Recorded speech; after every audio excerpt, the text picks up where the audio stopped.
We're going to start this morning with a little meditative song called Sanctuary. And this is reflective of a lot of things that are going on in the world, and it's also reflective of us being here together.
Lord, prepare me to be a sanctuary,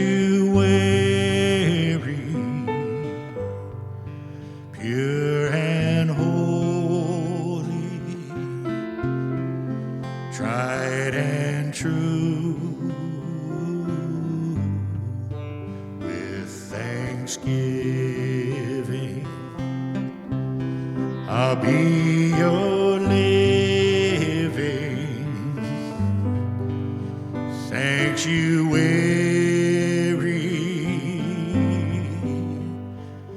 for you. Please sing along if you know it.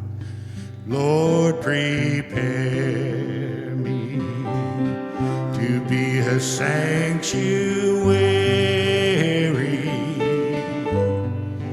pure and holy, tried and true, thanksgiving.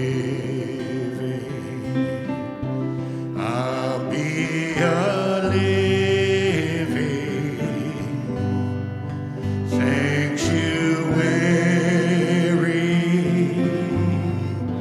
for you. Play it for us, Renee.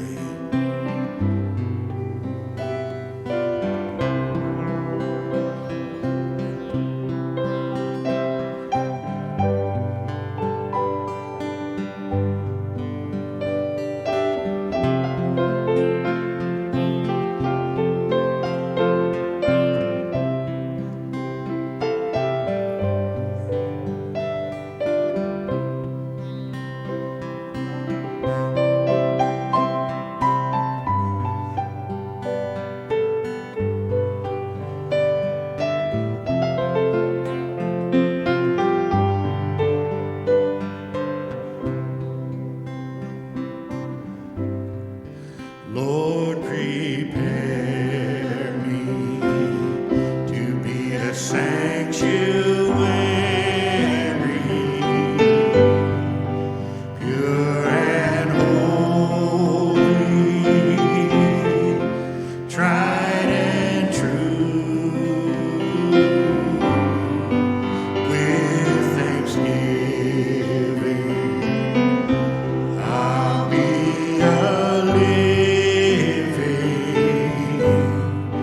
sanctuary for you. Lord, prepare me to be a sanctuary,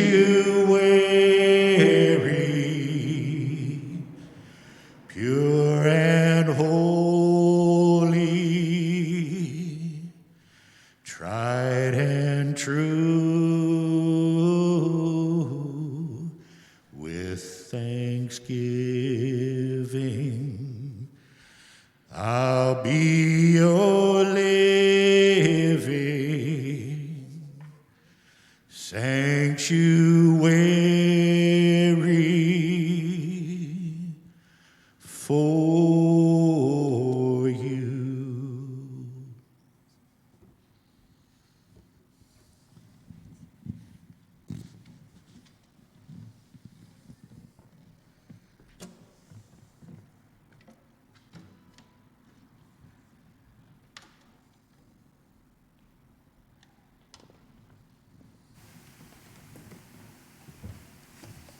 Welcome to the First Unitarian Church of Oakland.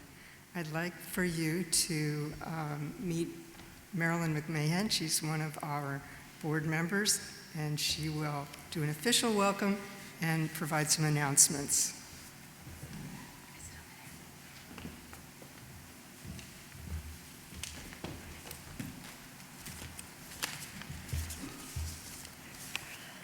Good morning.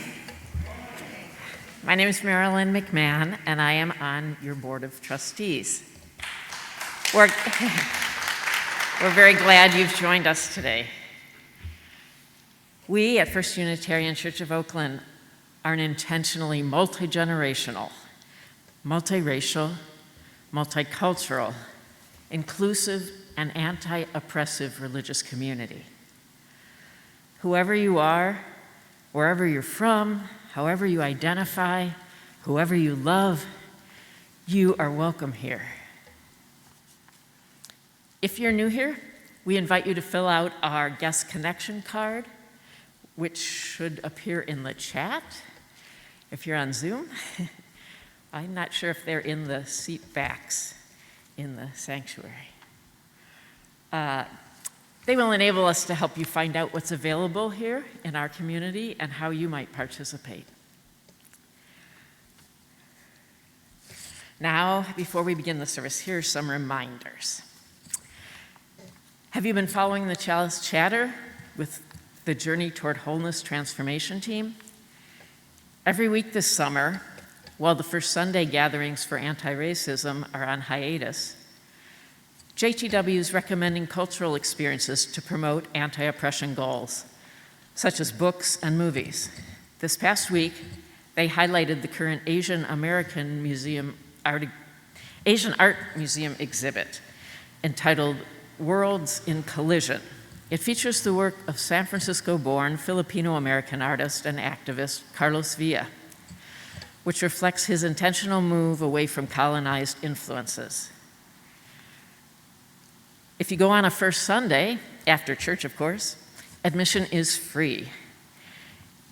To get there, take BART to San Francisco. It's at the Civic Center stop. Also, a couple upcoming meetings about what matters here at church, to which everyone's invited. First, the Board of Trustees will have our monthly meeting this Tuesday on Zoom. It begins at 6:45 with a 15-minute public comment period. You may also send comments to board@uuoakland.org, and we'll read them aloud for you. Zoom details and a link to the agenda and meeting packet can be found in the Chalice Chatter, or you can email us at board@uuoakland.org. Secondly, monthly program council meeting. It's on Tuesday, August 2nd from 7 to 8:30. Also on Zoom. Church leaders have lively discussions about church programs and alignment with church goals, and we want to hear your ideas too. If you're not already a member of the council and wish to attend, or if you have any agenda items to propose, please email administrator@uuoakland.org. Thank you.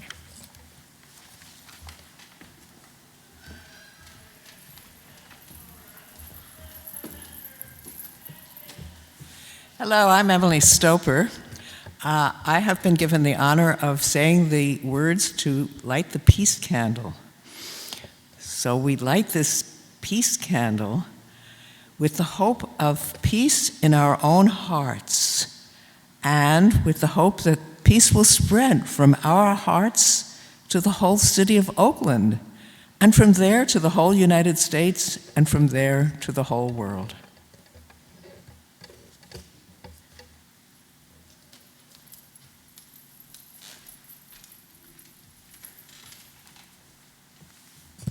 Hello, everyone. My name is Vanessa Warheit, and I have the honor of saying these words in the lighting of the Black Lives Matter candle.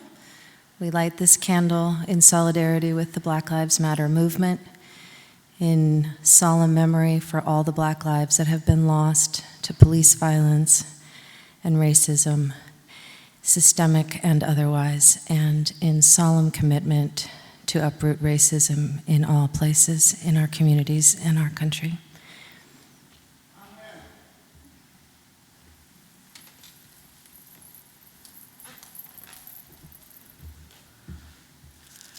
And now we light this chalice, the symbol of Unitarian Universalism.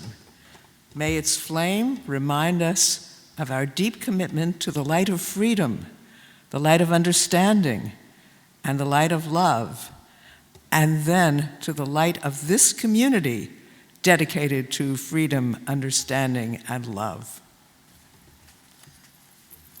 Please say that Pastor Minan will speak to us.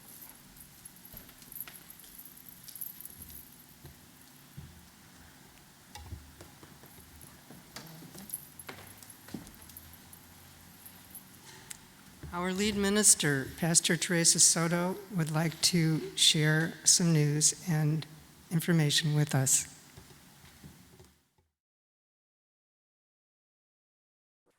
My name is Reverend Teresa Ninan Soto, and I'm the current lead minister of the congregation.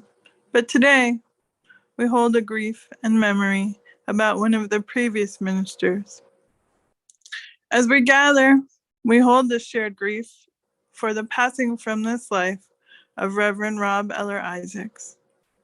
Reverend Eller Isaacs left a great legacy of creative and generative Unitarian Universalist ministry. Reverend Eller Isaacs graduated from Star King School for the Ministry in 1975. Then, in 1982, he became the minister of the First Unitarian Church of Oakland as part of an extension program, and brought the church from a small number of folks gathering in a mostly empty building to a thriving community. In 1987, Rob's wife, Jan, joined as your co-minister. And together, they remained at the congregation until the year 2000. Rob was a tireless advocate for homeless justice. And he was also a poet. He brought to the Unitarian Universalist movement some liturgy that will live long into future generations. And what was it about? It was about coming together, about forgiving one another, and staying together, even when the prospect seems difficult.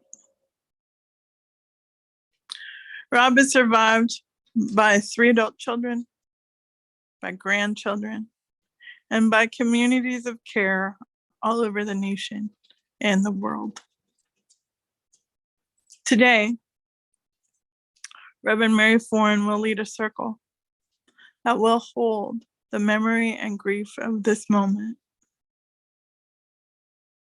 If you are grieving, please do reach out to the pastoral associates. pastoralcare@uuoakland.org will get you the support you need. I'm really grateful for Reverend Rob's relationship to the congregation. And when I was new here, he and Jan both came back on Zoom to talk about the history of the place and to witness that you still hold the flame of Unitarian Universalism with passion, commitment, and care. I'm honored to be with you in this moment and want to let you know that your grief is real and the loss is true. And together, we will hold it. Thank you, community. I'm with you.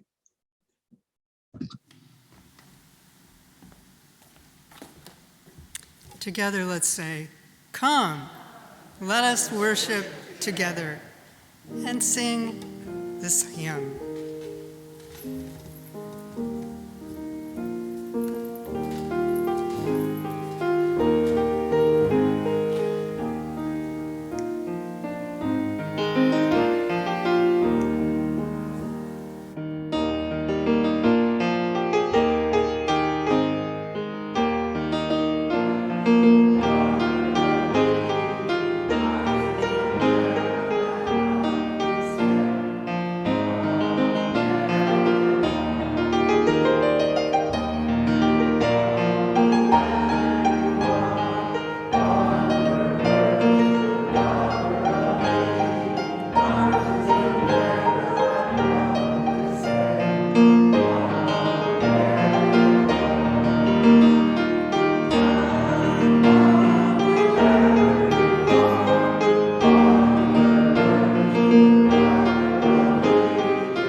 had intended to have former member Barbara Atkinson here today to read some poems, and it was going to be so lovely to see her, but unfortunately, she has COVID.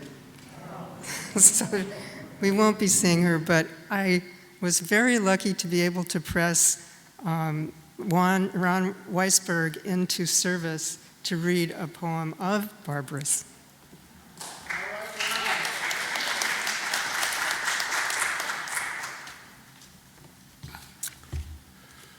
Hi, everybody. This is a poem. Barbara is a wonderful poet. She's out here from Philadelphia visiting for the month, and this is a poem that Barbara contributed to a pocket anthology that we put together 5 or 6 years ago of church poets, and it's called Scavenger.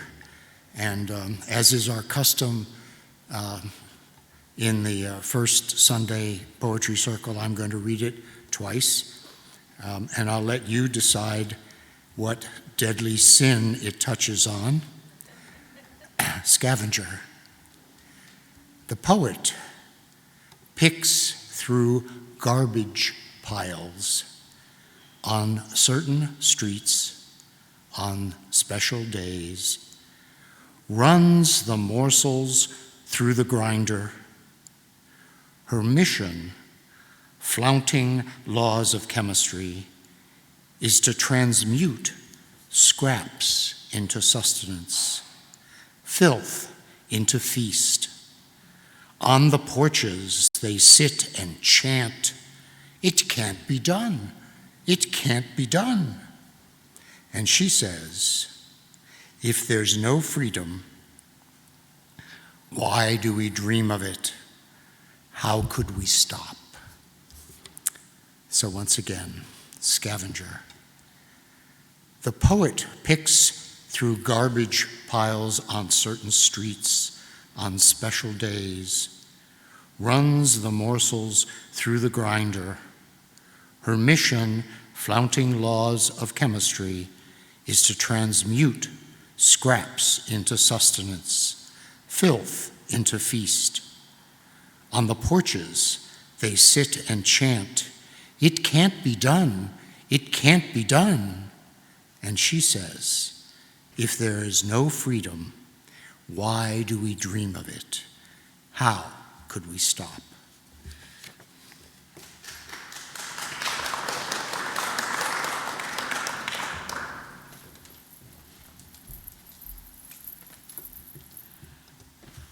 Thank you, Ron. That was lovely. And thank you, Barbara. I wish you could be here. Well, now's the time in the service when we take a couple of minutes to greet one another. I'm going to sound the bell, which we usually don't do. At the end of the couple of minutes, I'll sound the bell again to let you know to return to your seats. So get up and greet one another.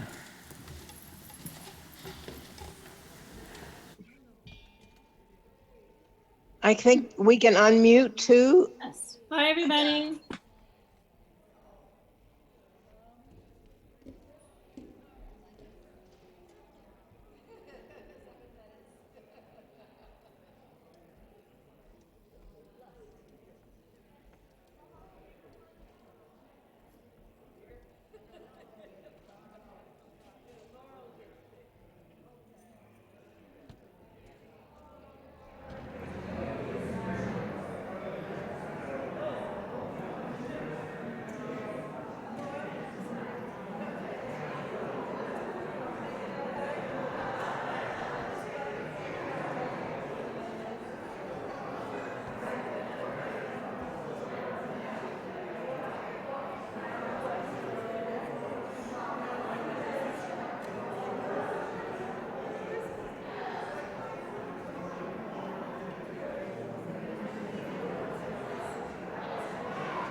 Okay, time to take your seats again.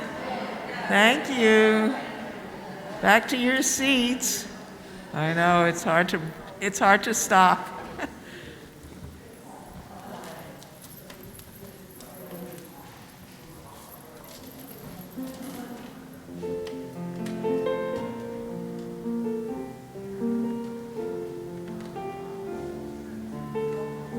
Join us in this familiar hymn.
Well, if you can't have Barbara Atkinson, you can have Pema Chodron.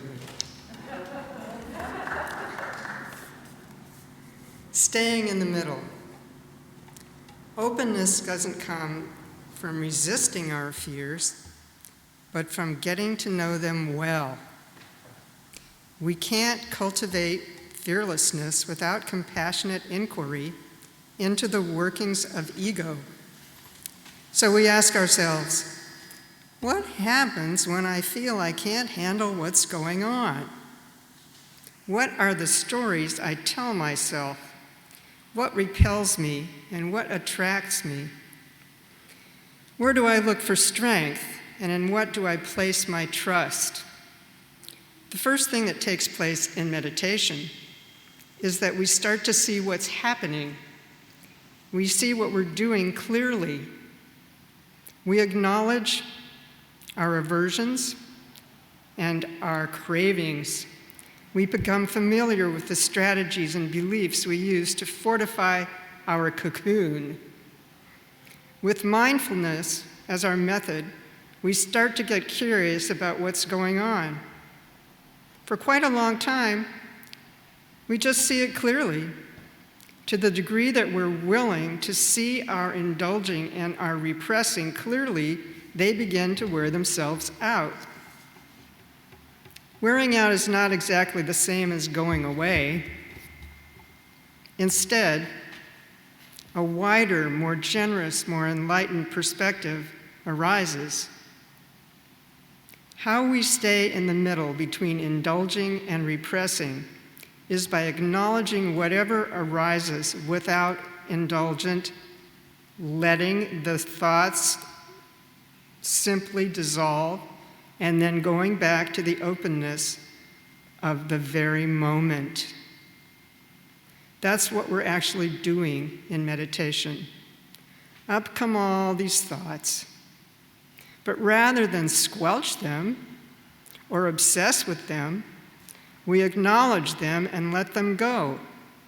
Then we come back to just being here.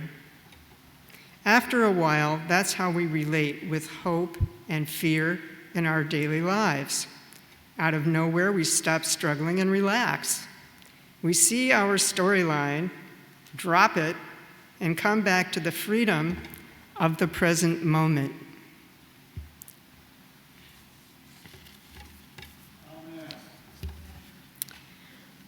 It's now time in the service for the embracing meditation, and I'd like to ask Stephen Schneider to come begin this embracing meditation.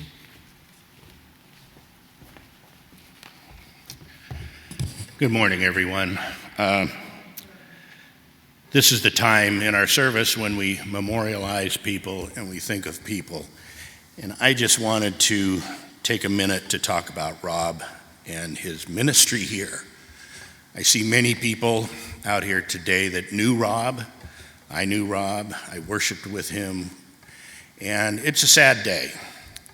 But I also want to talk to the people that didn't know Rob about the legacy that he left here at this church for us.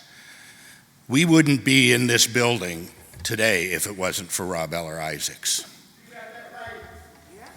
When he came here, the congregation was about 18 people. There were rumors of closing the church. And he built this congregation back. He brought it back through his ministry, through his spirituality, through his leadership, and through his community engagement. At one point, people don't know, but the 980 freeway was scheduled to go right through this building. And it was Rob Eller Isaacs that got it moved over there. So for those of us that knew Rob, it's time for us to grieve. For those of you that didn't know Rob, it's time for us to be grateful for what he did, for this community, for this church, for the city of Oakland, and for all of us being here. So I would like to take just a moment of silence to give everybody a chance to take a couple of deep breaths. If you knew Rob, grieve. If you didn't know Rob, be grateful. And then I'll ring the bell once. When I ring it, we can come back and we will continue with our embracing meditation, where you all can say the names of people that you're thinking of.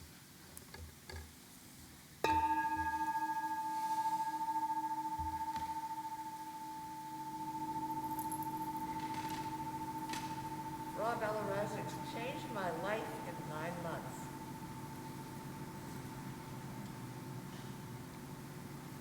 Barbara Atkinson, get well soon. Claudia Morgan, good luck with the surgery. Rob Eller Isaacs refused to agree that we needed to go and spend our money and leverage the church even more. We did get it right. He hung in there with others to say no. We need to believe at the end of the day, the city of Oakland gave us over $2 million to make this happen and not go to massive debt. Sarah Watts, get well soon.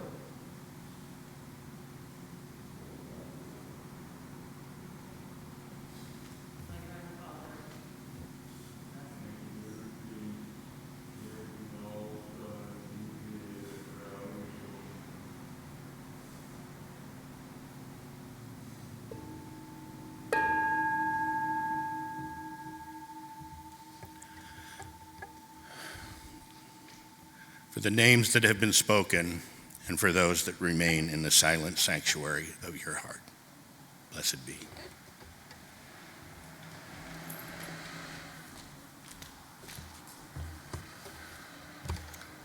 Would everybody take a couple of deep breaths?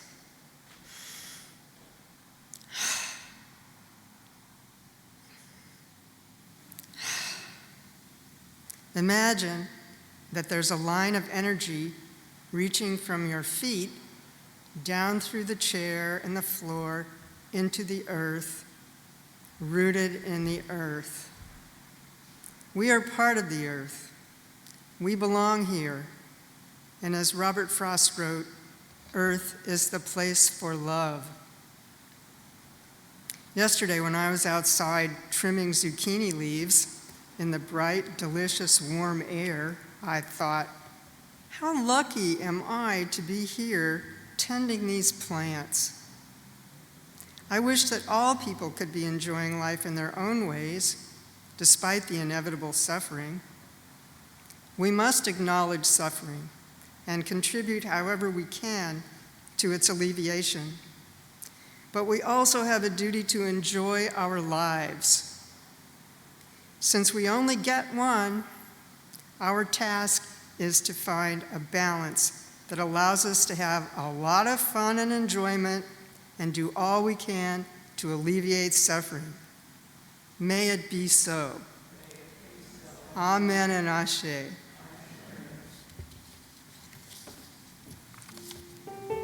will you?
I actually don't spend much time thinking about sin.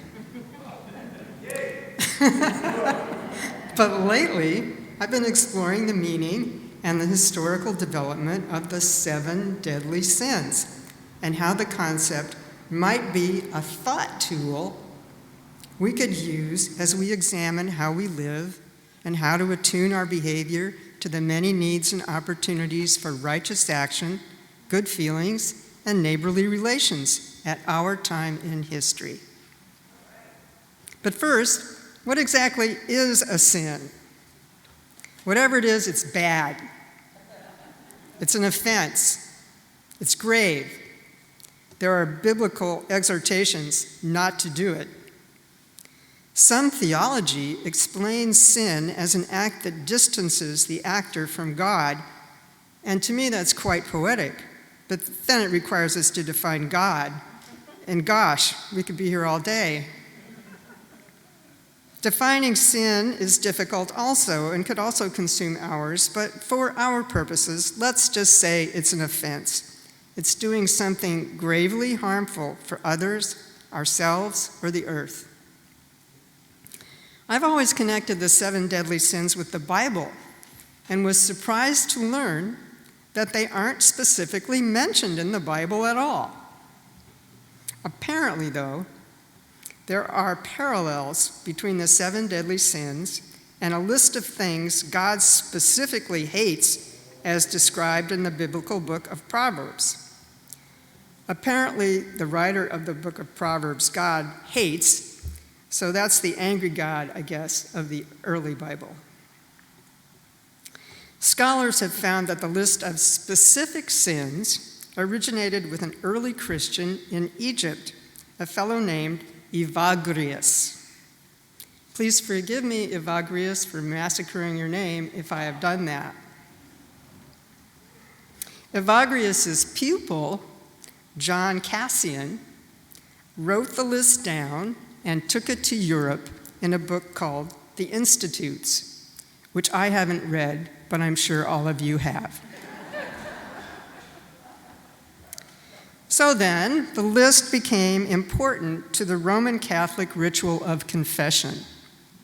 It was an organizing tool, a sort of checklist for sins. Now let's see if we can make this list useful to us. Do you know what the 7 deadly sins are? Well, here they are.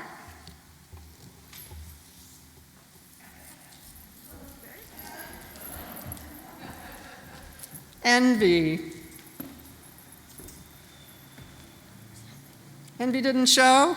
Must be busy.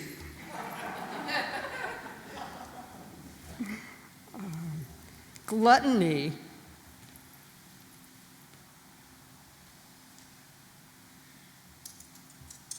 It needs more salt. Oh, but now it's so good. I just need more and more and more.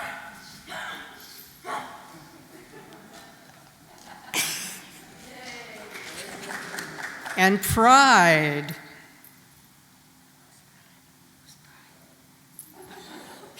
Pride didn't show either. That must be Barb's. Greed.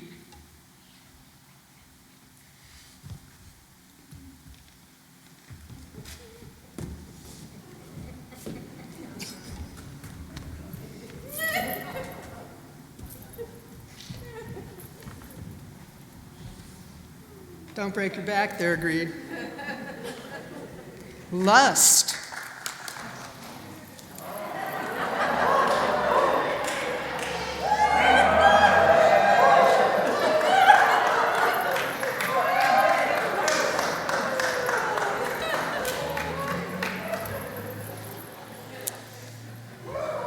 Wrath. Yeah.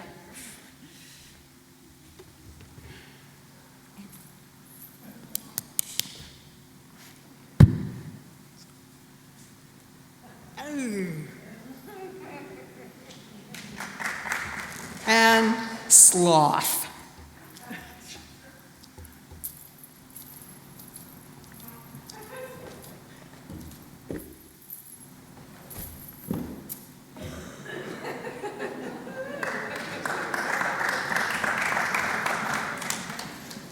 So there they are. Thank you, sins. Now get thee behind me.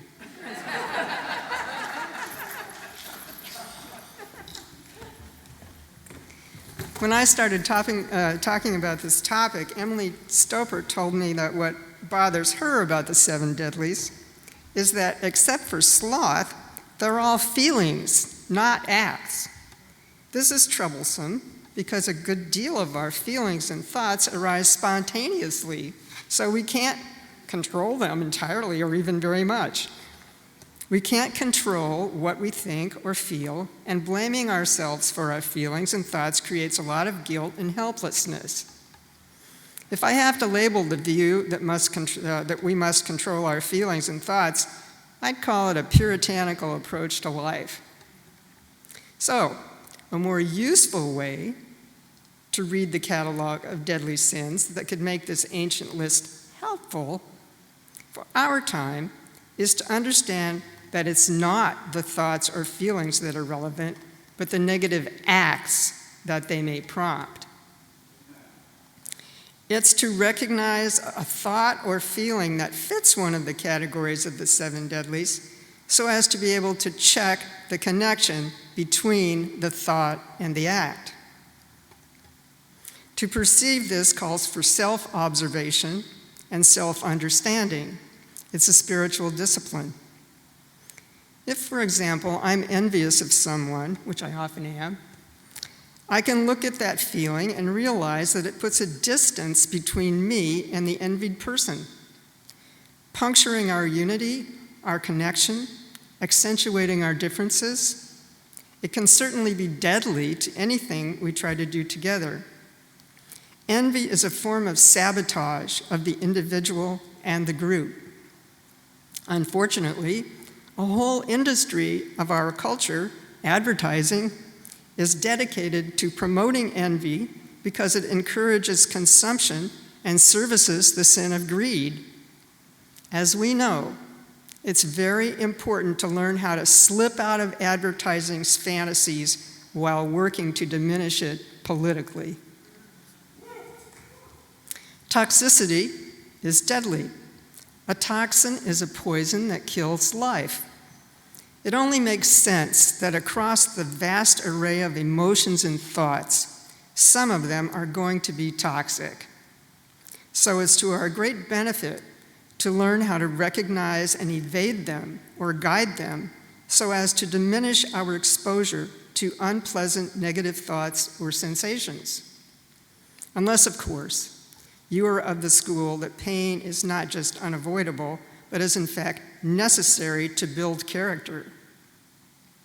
I'd say that may be one among many ways to build character. It's pretty obvious that envy, gluttony, and greed are deadly. All these involve comparing ourselves with others negatively. She's prettier than I am, or smarter than I am. I wish I had her house, or his nose, or that car he's got. Envy feels bad because it implies that we're not good enough, or it entails resentment and enmity. She's got that, but she doesn't deserve it. Envy, gluttony, and greed eat away at our relationships with each other and the earth, and they corrode our relationships with ourselves, and gluttony can literally kill us. Anger can certainly kill, like a dragon's breath incinerating whatever's in its path, though wrath also has its positive points. Anger against injustice is understandable, and it's what we do with the anger that decides whether or not it's a wrong direction. I'd say the same is true for lust. It's going to happen, but what we do with it determines its harmfulness. It's unhealthy to treat any person as something we want to possess or eat up. Pride, that's a harder one. In fact, through Christian history, pride was regarded as the worst sin. Humility was its prescribed opposite, most especially for women. We've got a different attitude towards pride in our time. We're encouraged to take pride in ourselves, to recognize our self-worth, to do things that make our families and friends proud of us. But we still recognize that the kind of pride that's often called overweening leads to isolation, unconsciousness, and deathly trouble. It shows in someone who shouts, "I'm the king of the world, only I can save you, get out of my way." Maybe you can remember somebody like that. Now, as it happens, long before the Christian list arose, good old Aristotle weighed in with a similar list of wrongs, but he also added virtues and excellencies. To him, positive qualities represent a golden mean between two extremes. For example, courage is a virtue in facing fear and danger, but excess courage becomes recklessness, and not enough courage becomes cowardice. I think this is a good way to look at the 7 deadlies too. It's not unlike the Buddhist idea of the 5 hindrances, which are 2 paired opposites and 1 more. They are desire and aversion, sloth and restlessness, and doubt. One has to find the middle way between the extremes. This seems a very good way to guide one's behavior, and I don't think it disallows spontaneity, which we also value. So the list of deadly sins is a useful tool, but I think a little retooling would make it more useful. I'd like to amend it. You might have noticed that the only deadly I haven't mentioned is sloth. This is because I'd like to take sloth off the list. Here's why. Sloth means not doing, being idle, the kind of idleness called lazy. I guess sloth could be deadly if people were not doing things that they or their families needed done in order to survive. If our ancestors didn't plant the field with barley, we'd have starved, and it doesn't get much more deadly than that. But I don't think that's what sloth means in the context of sinfulness. It's more of a warning against not working and lies behind the adage, idle hands are the devil's playground. But I think sloth should be removed from the list of deadly sins because nowadays it would be better if a lot more people did a lot less. If we worked less in particular. Certainly the earth would benefit from humans doing less working, less traveling, and less developing. It's our incessant doing that's deadly to the earth. We need to do less and relax more. Doing less and observing more, listening more, doing less and being alone or with others. So I say, let's take sloth off the list of deadly sins. I don't know how to do this officially. I don't even know if the list has an official existence. There's no sense in a crowdfunding campaign against it. I'm just going to eliminate from my own personal list. As someone who's addicted to doing almost all the time, I see the task of my old age will probably be a required course in doing less. I hope I can learn how.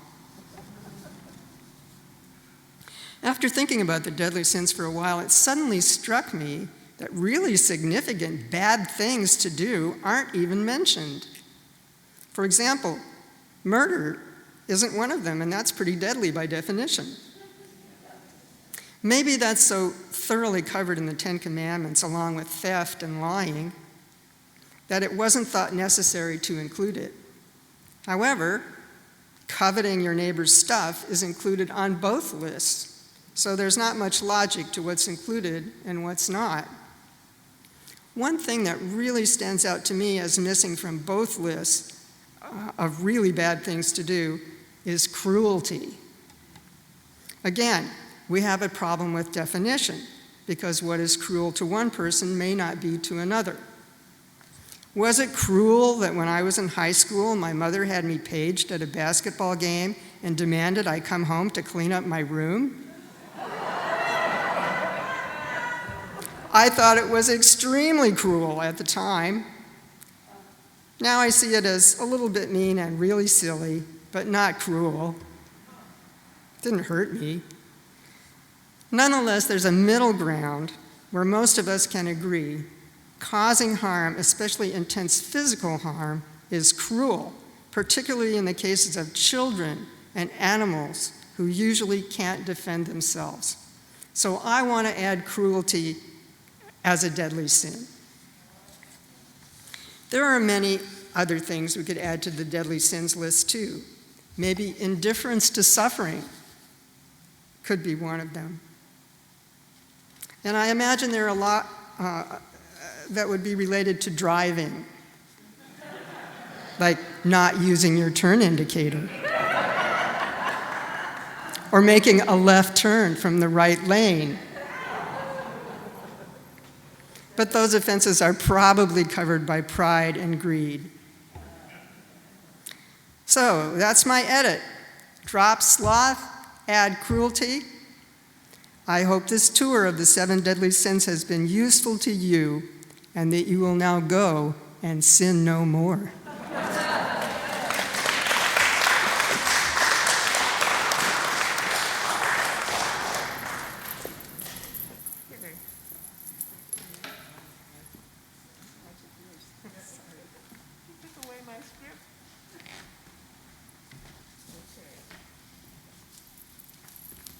Well, thank you. Thank you so much, Corliss, for those inspiring and insightful words. Now's the time for the invitation to generosity. I love this congregation for many reasons, and I'm about to share 2 of them with you, and after that, I'm going to ask you for some money to keep it going. But first, listen to why I love it. First, just about every year since I joined UU Oakland 23 years ago, I've gone to the women's retreat, usually a weekend in a lovely rural place. I just returned from this year's retreat last weekend. It was so full of joy and laughter and beauty and wisdom and art and spirit. I still haven't pulled myself down to the earth. I am incredibly grateful to the women of this congregation for offering me such a big annual helping of their amazing talent and warmth every year. Yes. And here's the second reason I love this congregation. Because it doesn't preach to me about sin. And certainly not about pride, envy, anger, sloth, greed, gluttony, lust. As Corliss says, all of those, except maybe sloth, are basically feelings that are inherent in being human. I feel free to experience lust, which means sexual feelings. I feel free to experience gluttony, the desire to eat lots of delicious foods. I feel free to experience pride, knowledge of my self-worth that leads me to be a force for good in the world, and so on. In short, being you means freedom from emotional repression, and I truly appreciate that. So please take a little time to think of what you love about this church, and then spend the next minute or so in giving some money to sustain its future. And you should see on the screen how to do that.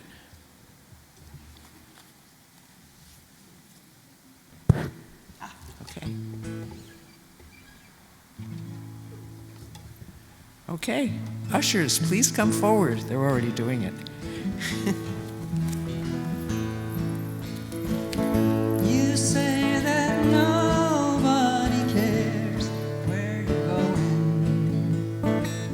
and that your life don't mean nothing at all. You've heard the saying, you reap what you're sowing. So plant a good seed and water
Wow, and she sings like an angel, too.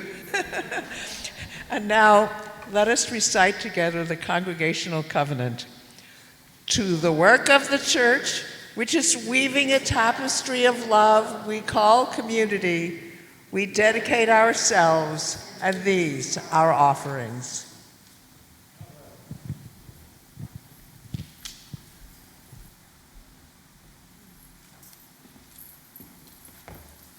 We're at the end of our service, and I'd like to remind you that Reverend Mary Foran will be in the Star King room to convene a circle of discussion and remembrance for Rob Eller Isaacs. If you can attend, that would probably be good.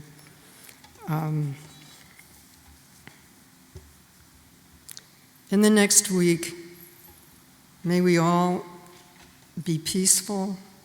May we all enjoy our lives. May we all do all we can to eliminate suffering. And may we be as slothful as possible.